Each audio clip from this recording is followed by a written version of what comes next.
elle avait rien. Elle est juste rentrée dans le bureau, puis elle a juste partagé les mêmes idéologies. Elle a eu le poste tout de suite.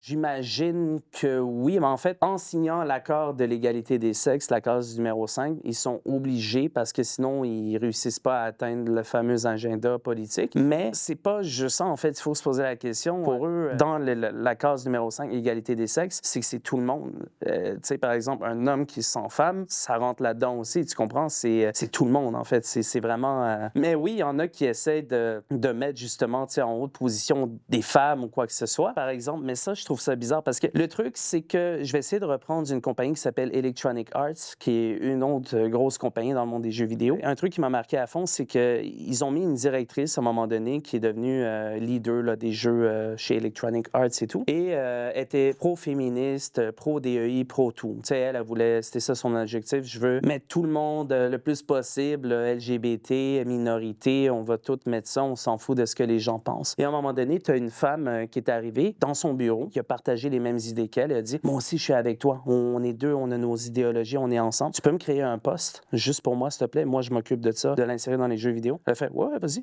Il n'y a pas de problème. » La fille, c'était genre une développeuse, mais de bas niveau, de machin. Elle avait rien. Elle est juste rentrée dans le bureau, puis elle a juste partagé les mêmes idéologies. Elle a eu le poste tout de suite, puis elle en a foutu le plus possible dans plein de jeux. Elle est partie après, puis elle est allée dans d'autres studios. Donc, c'est souvent ça qui arrive, en fait. Feministe.